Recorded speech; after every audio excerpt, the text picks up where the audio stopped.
Buenas tardes, hermanos. Obviamente siempre es un gusto volver cada tarde, especialmente hoy día que tuvimos asamblea en la mañana hasta las 2:30 de la tarde. Es un gusto ver que hay personas que aquí, valientes, que aman al Señor, que quieren más de la predicación de la palabra, están aquí. Así que un gusto estar con ustedes y por supuesto los que nos están visitando y no vinieron en la mañana, no son menos valientes, pero que sean muy bienvenidos. Les voy a pedir que abran sus Biblias en Mateo capítulo 7. Versículos 24 al 29. Mateo capítulo 7, versículos 24 y 29.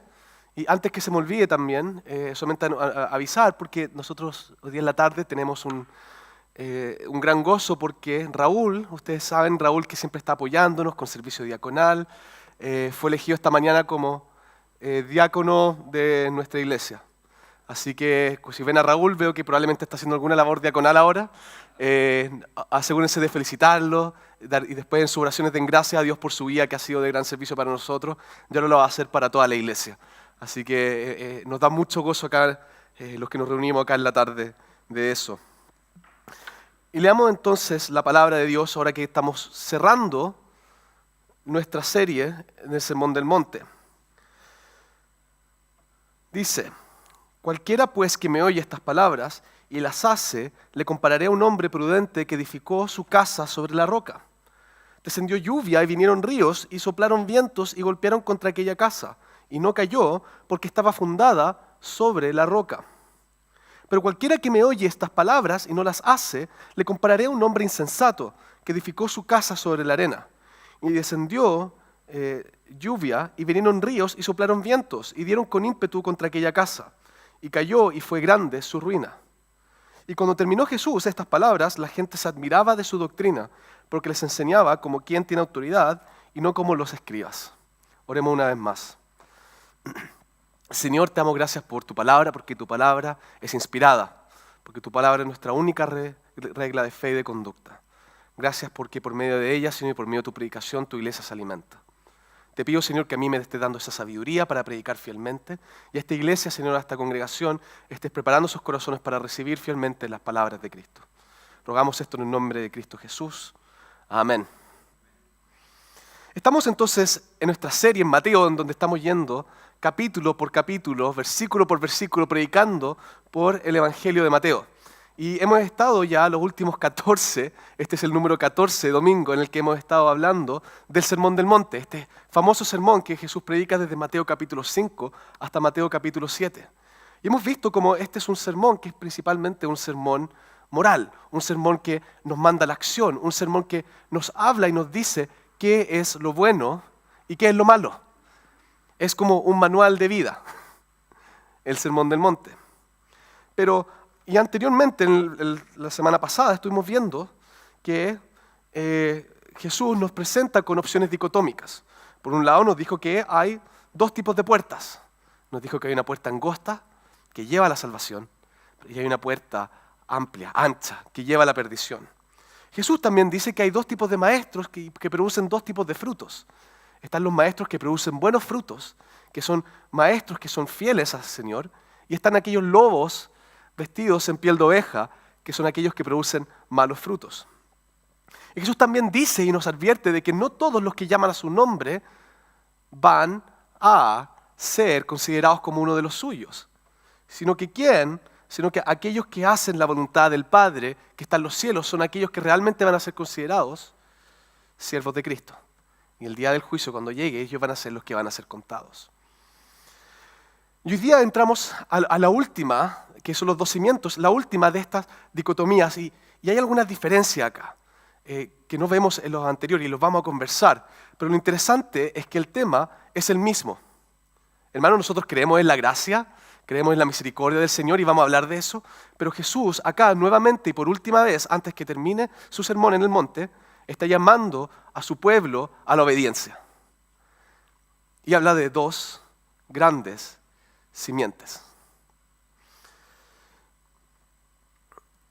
Yo no sé si a ustedes les pasaba esto cuando ustedes eran niños, porque acá Jesús está hablando de algo que viene, el juicio de Dios, algo que se avecina. Y yo cuando era chico, especialmente yo cuando estaba en el colegio no fui el mejor estudiante. Ese día de juicio que se venía era siempre a fin de año, cuando mis papás recibían las notas. Mi mamá está acá presente, ella sabe a lo que me refiero.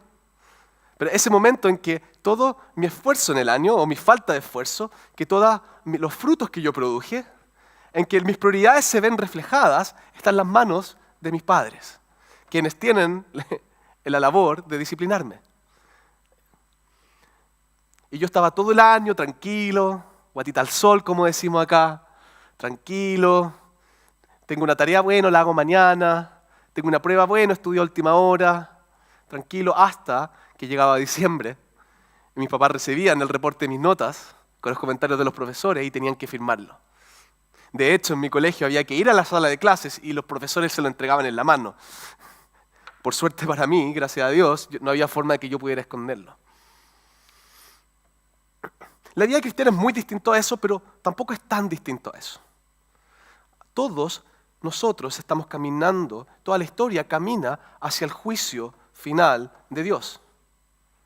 Va a llegar un día en que todas las obras que nosotros hemos hecho, que todas las obras que los demás han hecho, que todas las obras que justos e injustos han hecho, van a ser expuestas y van a ser juzgadas por Dios.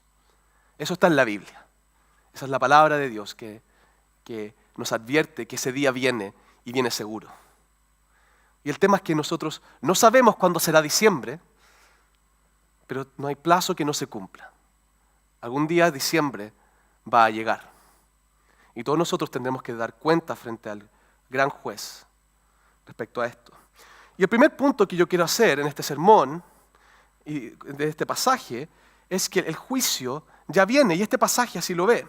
Porque en versículo 25 dice, descendió lluvia y vinieron ríos y soplaron vientos y golpearon contra aquella casa. Y vemos de nuevo en el versículo 27, y descendió lluvia y vinieron ríos y soplaron vientos y dieron con ímpetu contra aquella casa.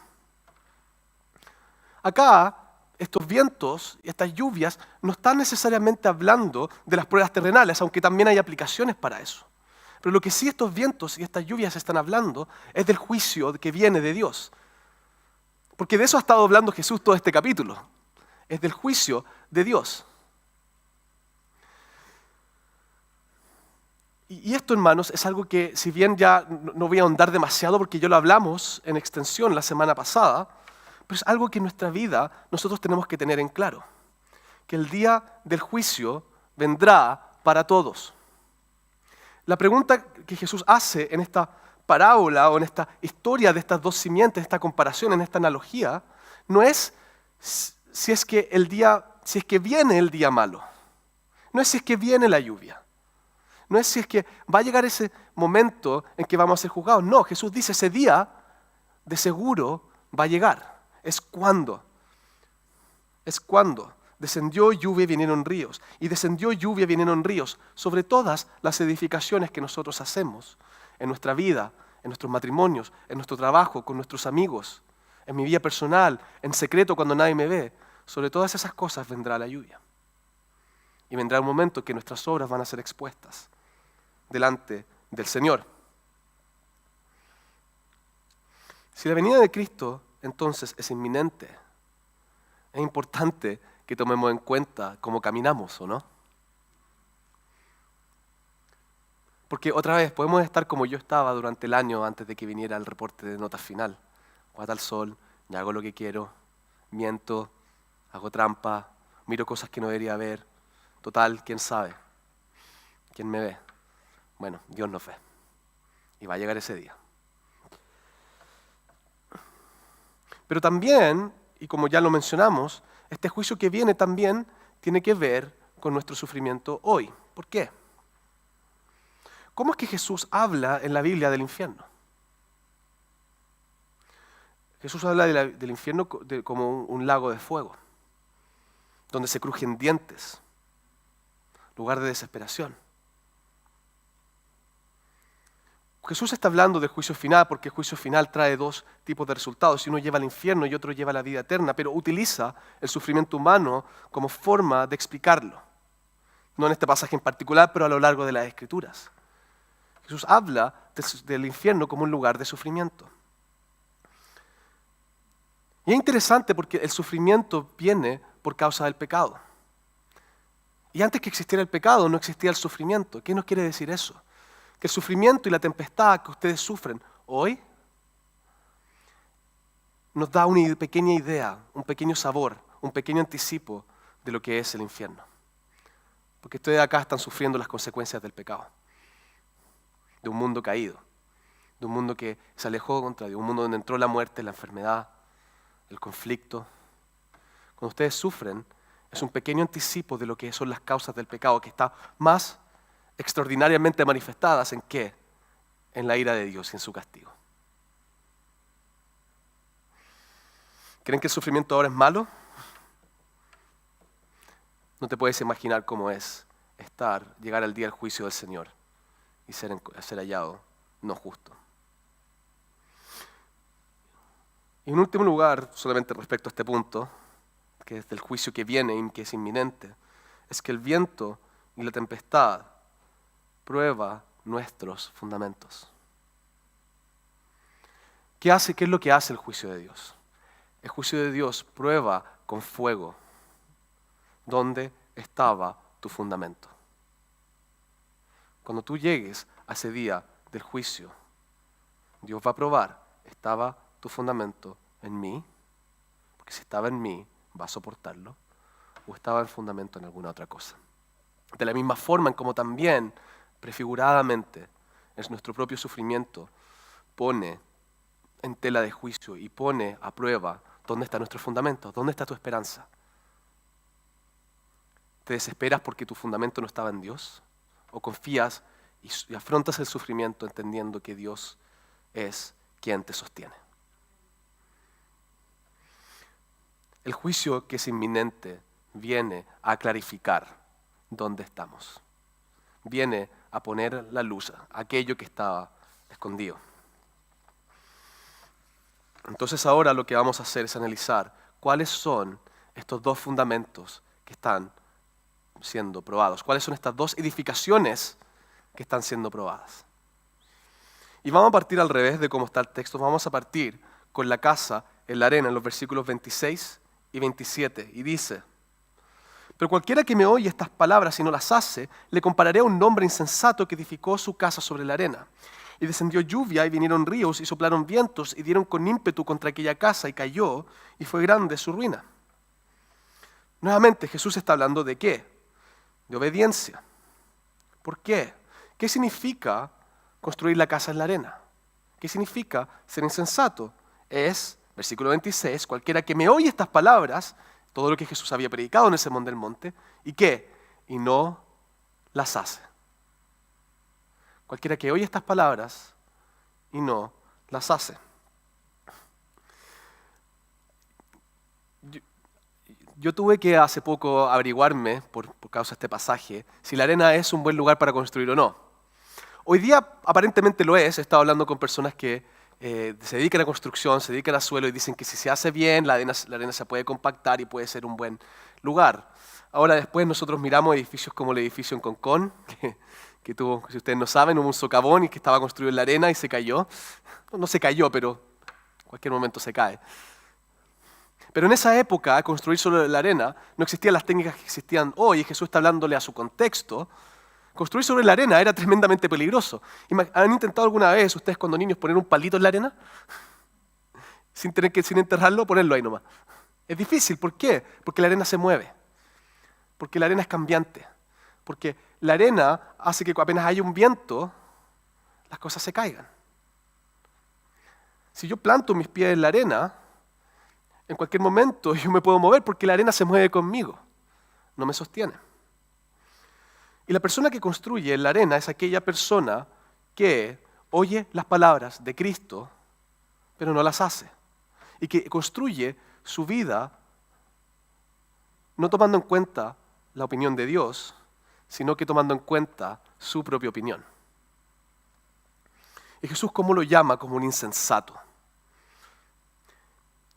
Y la insensatez, la mejor forma de definirla, la insensatez es la confianza en el propio entendimiento y no en el entendimiento de Dios. Esa es la insensatez.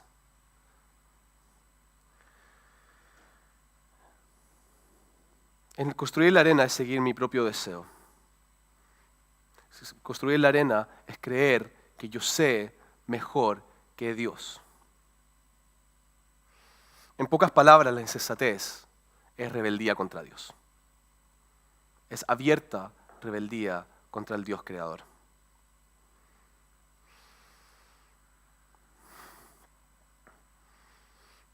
Nosotros creemos en la salvación por la fe. Nosotros creemos que aquellos que se condenan son aquellos que no pusieron su fe en Cristo. Pero quiero decirles lo siguiente, como vimos la semana pasada. Si tú has seguido tus propios caminos, si tú has seguido tus propios consejos, si tú estás construyendo, pensando que sabes más que Dios, recuerda lo que vimos la semana pasada, ¿qué demuestra eso? Demuestra que tu fe no está realmente en Dios. Nuevamente, no son las obras, no son las obras las que nos salvan, pero nuestras obras reflejan dónde está nuestra fe. Y la persona que construye en la arena, a pesar de haber escuchado la voz de Jesús, es aquella persona que su fe y su confianza no estuvo puesta en Cristo. Y neciamente edificó su casa en la arena, que es cambiante como Él lo es. ¿Cuál es el problema de tener la casa en la arena? Bueno, este pasaje es tremendamente claro y enfático. Versículo 27, y descendió lluvia y vinieron ríos y soplaron vientos y dieron con ímpetu contra aquella casa. ¿Y qué pasó? Y cayó y fue grande su ruina. Cuando ustedes se presenten durante el juicio de Dios, va a ser como una tormenta como que nunca se ha visto antes. Y si ustedes han reposado en su propia prudencia y en su propia y ha puesto su esperanza en sí mismos, ¿qué quiere decir eso? Que ustedes no son capaces de soportar esa tormenta. La arena no es capaz de soportar esa tormenta y van a caer bajo la ira de Dios.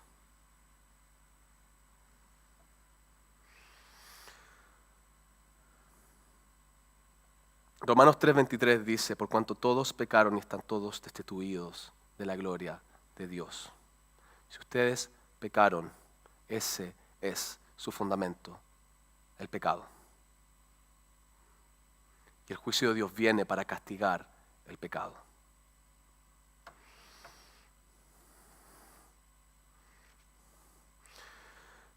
Cuando ustedes están sufriendo, y cuando ustedes lo están pasando mal, y cuando ustedes están en medio de la tormenta, y en medio de la desesperación, que es como les dijimos, es un pequeño anticipo de esa gran tormenta que viene mañana en el día del juicio. También ahí se refleja sus corazones, ¿o no? Y se refleja el fundamento de que eso son las cosas que ustedes confían. Y Dios tiene la forma de quitarnos nuestros ídolos. Porque si nuestra confianza está en el dinero, Dios muchas veces nos quita el dinero. Nos quita nuestras comodidades. ¿Para qué? Para probar nuestros fundamentos. ¿Tú estabas dependiendo del dinero o estabas dependiendo de mí? Si tú confiabas en tu comodidad, en saber que tu vida está hecha, en poder planificar 10 años más, y de la nada Dios te mete en la incertidumbre, y ya no sabes qué va a ser tu trabajo, ya no sabes qué va a ser tu salud.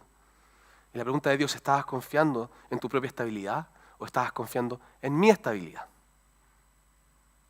Y ahí se ve cuando construimos en la arena, que es cuando nos caemos y nos desesperamos porque nuestros ojos no estaban en Dios.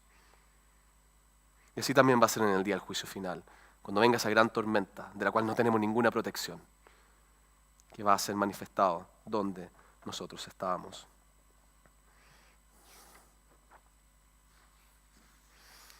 Tenemos entonces una segunda casa, versículos 24 y 25. Cualquiera pues que me oye estas palabras y las hace, le compararé a un hombre prudente que edificó su casa sobre la roca. Descendió lluvia y vinieron ríos y soplaron vientos y golpearon contra aquella casa y no cayó porque estaba fundada sobre la roca. La roca, a diferencia de la arena, parece ser un lugar que es difícil de construir. En la arena yo puedo llegar a hacer un hoyo y poner un palito y el palito se para. Y está súper bonito, yo puedo dar vueltas, ver mi palito, mostrarle al resto lo increíble que es mi palito, pero va a llegar la lluvia, o la primera marea y se va a caer. Pero la roca toma tiempo, la roca toma esfuerzo, la roca hay que tomar un piquete y hay que picotearla adentro. Pero una vez que tú pones algo en la roca, difícilmente se moverá, difícilmente se irá. Y la razón por qué la roca es más difícil es porque para nosotros seguir en obediencia al Señor va en contra de nuestra naturaleza pecaminosa. ¿Qué es más fácil?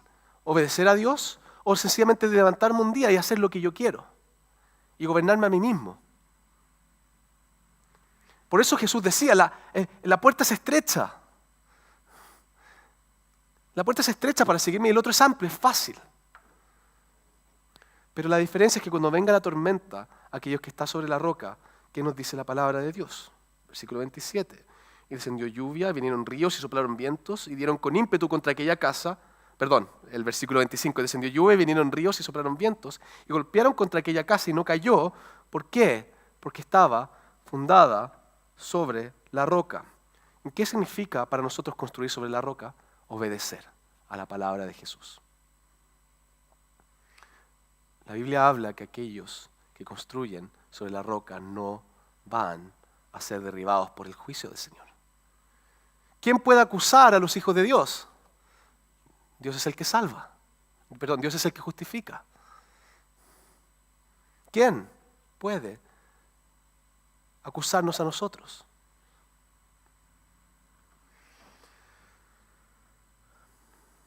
Y las personas que escuchan la palabra de Dios son contados como sabios y prudentes.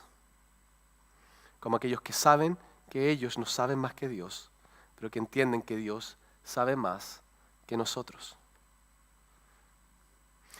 No sé si a ustedes le ha pasado, yo una vez en mi vida intenté armar un Lego, pero estos Legos bien elaborados, no esos que te pasan cuando chico. Y lo hice con mi sobrino. Mi sobrino era bastante mejor que yo. Y yo, como soy yo, un hombre testarudo, intenté tomar las distintas piezas de los Legos, intenté de sencillamente poner una sobre la otra porque a mí me tincaba que estaba aquí y estaba allá. Mi sobrino, que es bastante más prudente que yo, toma en cuenta quién creó el Lego, que le dio un manual de instrucciones y, siguiendo las instrucciones de quien lo hizo, armó el Lego como corresponde. Eso es similar a lo que a veces nosotros hacemos con nuestras vidas. Dios nos creó ¿para qué? Para su gloria. Si no vivimos nuestra vida para su gloria, estamos yendo en contra de su diseño. ¿Y cómo eso puede ser bueno? ¿Cómo eso puede salir bien? ¿Queremos saber mejor que quien nos creó? Aquella persona que es prudente es aquella persona que no confía en sus propios caminos, pero en los caminos de Dios. ¿Y qué significa eso? Si la arena era por su lado la confianza en nosotros mismos, si la arena somos nosotros mismos que nos movemos, somos mutables, cambiamos de un día para otro, la roca es Cristo. La roca es Dios. ¿Y cuál es la diferencia? ¿Porque la roca se mueve? No, la roca no se mueve, porque Dios es inmutable, Dios no cambia. Dios es el mismo hoy y mañana. Y si fue Cristo quien nos dio la salvación frente al pecado, y si es Dios quien nos da esas promesas, podemos confiar que cuando llegue el día de la tormenta, cuando llegue el juicio, Dios nos va a sostener. Y Dios nos va a proteger. Y la tormenta no podrá derribarnos, ni el juicio de Dios, porque Dios va a vernos, nos va a juzgar, cuando vea nuestra obediencia, nuestros frutos, que manifiesten nuestra fe en Cristo. Y va a decir, ustedes son justificados, ustedes están protegidos por Cristo. Si la roca en la cual edificas tu casa es Cristo, tú no tienes nada que temer.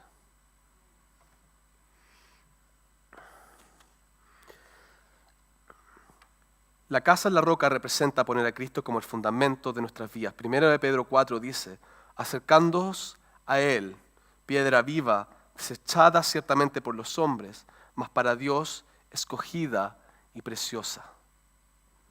Acercándoos a Él, piedra viva. Jesús es la piedra viva, a la cual nosotros nos acercamos. ¿Para qué? Para encontrar vida eterna, para encontrar el perdón de nuestro pecado, para que cuando llegue ese día que tenemos que dar nuestro reporte de notas, Jesús diga, acá están mis notas. Él tuvo mis notas. Y mira, Él obedeció mi palabra, ahí está su fe. Él fue obediente. Él temió. Él puso su confianza en mí. Mis méritos son sus méritos.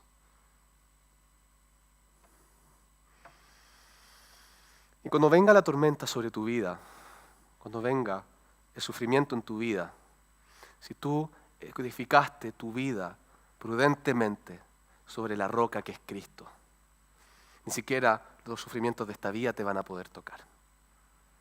¿Vas a pasarlo mal? Sí. ¿La tormenta va a venir? Sí. ¿Vas a llorar? Sí. Pero Dios te va a sostener. Porque si tu confianza está puesta en Cristo, tú no te vas a mover de ninguna parte, porque estás en las manos del Dios que no deja que ninguno de sus hijos se escapen.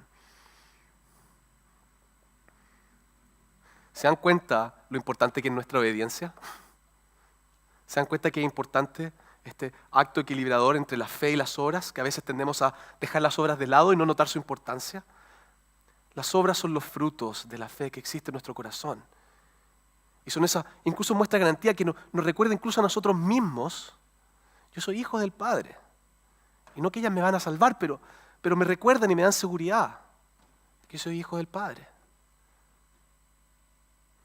No menosprecien sus obras y no menosprecien las advertencias de Jesucristo.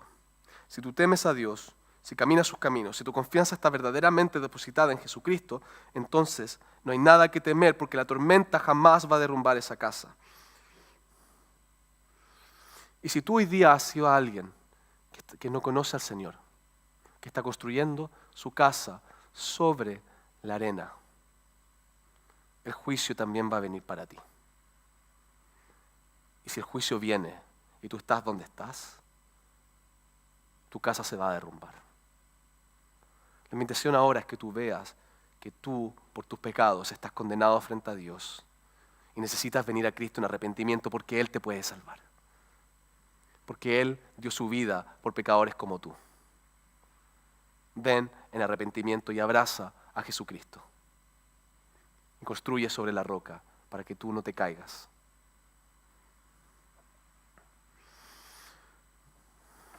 Para cerrar, quiero mostrar quién es nuestro mejor ejemplo de qué es vivir en obediencia. Versículos 28 y 29. Y cuando terminó Jesús estas palabras, la gente se admiraba de su doctrina, porque les enseñaba como quien tiene autoridad y no como los escribas. Los escribas como eran llamados, y los fariseos eran llamados como hipócritas. Como se acuerdan que en el Sermón del Monte, como aquellos que oraban en público porque querían que los vieran, pero su corazón realmente no estaba en la oración, estaba en la adulación que ellos recibían. Eran aquellos que flexibilizaban la palabra de Dios, que intentaban de decir, bueno, esto, pensar en una mujer en tu cabeza no es tan grave. Si tú estás casado y estás pensando en una mujer, no es tan grave. Que querían relativizar la ley de Dios. Pero Jesús como quien hablaba, como alguien que tenía autoridad. Y la autoridad de Cristo está en dos sentidos acá. Y aprovecho a hacer esto una transición a la siguiente serie que tenemos en Mateo, que es la autoridad de Cristo.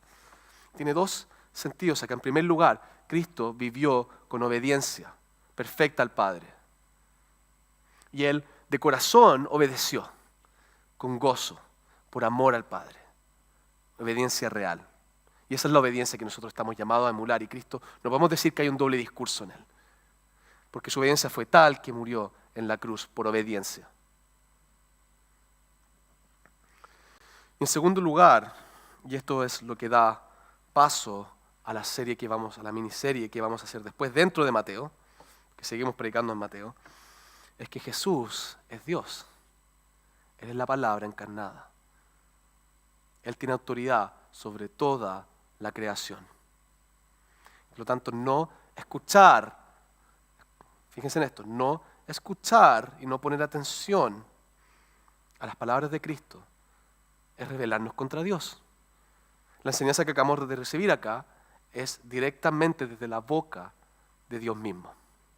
Por eso Jesús dice, cualquiera pues que me oye estas palabras y las hace, porque es Dios que nos está hablando. Y vamos a ver cómo Jesucristo tiene autoridad sobre todas las áreas de la creación. Qué maravilla, ¿no? Oremos.